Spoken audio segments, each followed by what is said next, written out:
pour aider Bezrat Hashem à Tchouva Shelema de Avraham Moshe Ben Naomi Rachel Sarah. Chers amis, le Rav Chaim Falaji, il a une phrase qui est très précieuse. Il dit, donc dans le Sefer Nefesh Kol Chai, là il parle du kibbout, de l'honneur qu'on doit à ses parents.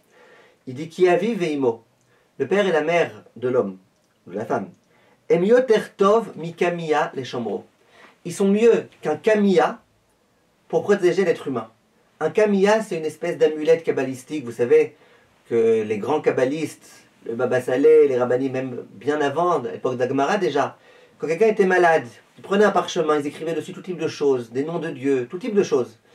Et la personne, elle les portait sur elle, et ça leur portait beaucoup de Hatzlacha, de Refoua Shelema, de plein de choses.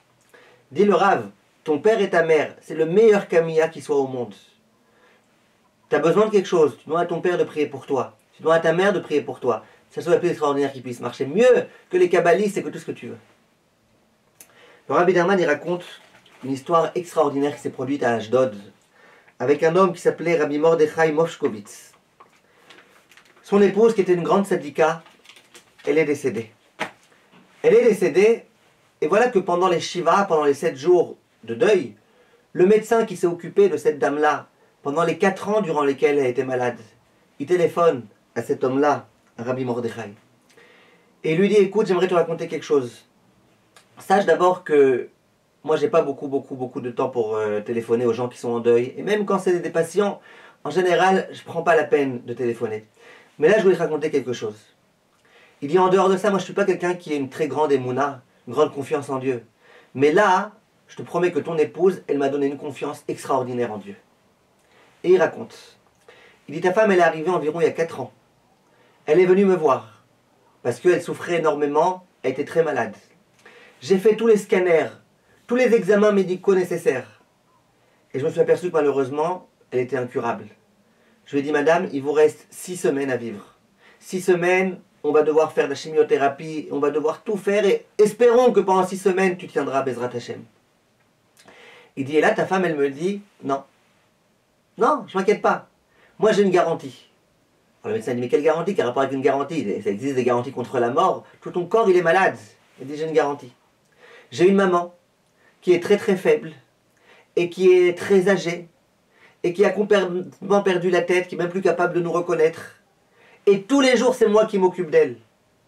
Je ne peux pas maintenant mourir. Personne ne saura me remplacer et s'occuper d'elle comme moi je m'occupais d'elle. J'ai une garantie. J'ai une garantie que je m'occupe de ma mère, je vis. Ça ne peut pas exister que je meure alors que je m'occupe de ma mère. Le médecin, il a pris pour une folle. Et elle a dit non. Moi, ça ne va pas peine de faire la chimiothérapie, j'ai une garantie divine. Celui qui honore ses parents, il aura le droit, Bezrat Hashem, à la longévité, j'ai une garantie.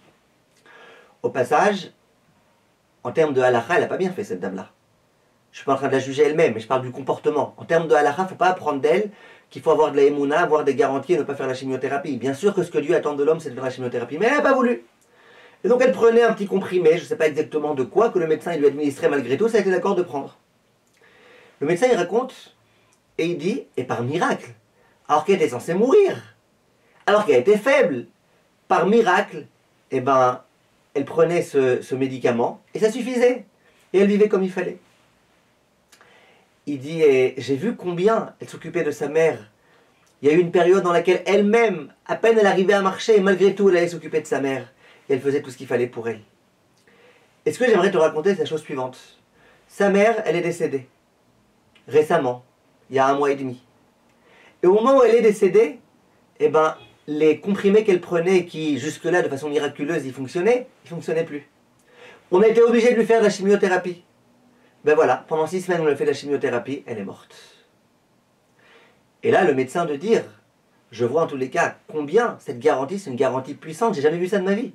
Une chose pareille, jamais vue. Et il lui restait 6 semaines de vie. Avec la chimiothérapie, elle sans chimiothérapie, elle a vécu 4 ans. Et le Rav Widerman de conclure et de dire, mais le médecin, il avait raison lui aussi.